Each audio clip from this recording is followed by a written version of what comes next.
trucks, motorcycles, Trump flags. This was the first day of early voting in Fairfax, Virginia, which drew cries of voter intimidation. No point was the sidewalk blocked. Folks were allowed to vote. I personally don't think there was any reason to feel intimidated. They're clearly trying to intimidate voters. Where does that fall on the spectrum of free speech or voter intimidation? I mean, each state's law is going to also govern this, but the main thing is that this stopped, right? It can be reported and we can stop these things. Molly McGrath is a voting rights attorney with the ACLU, and although there's a lot of gray area with exactly what is considered voter intimidation, some of the law is quite clear. Threats of violence, blocking the entrance to polls. This is a federal crime, period. One of the most clear examples of voter intimidation happened in 1981 in an incredibly tight race for governor of New Jersey. On election day, the National Ballot Security Task Force showed up in all-black precincts, according to the New York Times.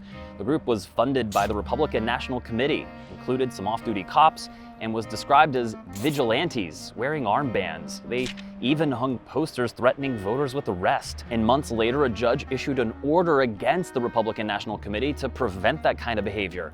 And I should note that I tried to find instances of Democrats organizing voter intimidation efforts and couldn't.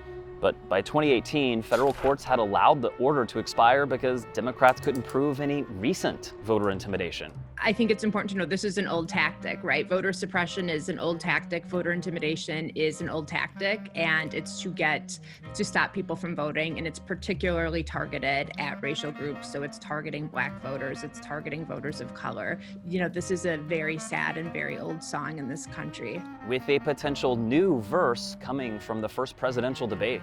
I'm urging my supporters to go into the polls and watch very carefully, because that's what has to happen. I am urging them to do it. As you know, today there was a big problem. In Philadelphia, they went in to watch. They're called poll watchers, a very safe, very nice thing. They were thrown out. They weren't allowed to watch. You know why? Because bad things happen in Philadelphia, bad things. A few things to understand here. Poll watchers are perfectly legal, and every state has their own rules about them, but you do have to register as a poll watcher. So you can't just show up at a polling place, declare yourself a poll watcher, as the president suggested. You have to register as one. And the last thing, there wasn't anything bad actually happening in Philadelphia. It was just that the Trump supporters who showed up hadn't registered as poll watchers, and they weren't actually at a polling place. But the Trump campaign is suing Philadelphia anyway. There's going to be all the fear-mongering around the president. He's going to keep doing it. It's going to get worse. And that's what I think Americans just have to gird themselves for. President Trump is not running against Vice President Biden. He's running against our democratic institutions. Lauren is the CEO of Fair Fight Action, the voter protection group founded by Democrat Stacey Abrams, who I talked to several months back when I began debunking myths and lies about the president's claims of a rigged or fraudulent election, basically just setting the record straight about our democracy. So let's be clear, there is no evidence of widespread voter fraud, only these isolated small cases, and there is absolutely no evidence that our election is rigged.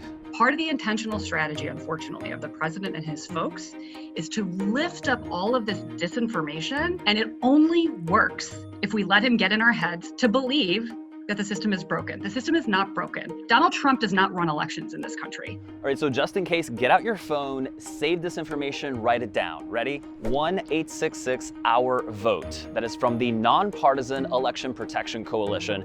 They have attorneys on standby who can help you figure out right away if something is legal or allowed. You can also text the team at Electionland. NBCLX and NBC News are partnering with them this election season.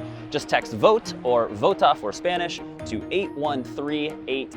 So save that information, write it down, but I hope you don't need it. Know your power.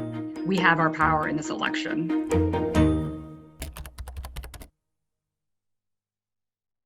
Hey y'all, Chase Kane here. Thanks for checking out the NBCLX YouTube channel. For more videos, you can click up here and be sure to click subscribe over here to join the NBCLX community.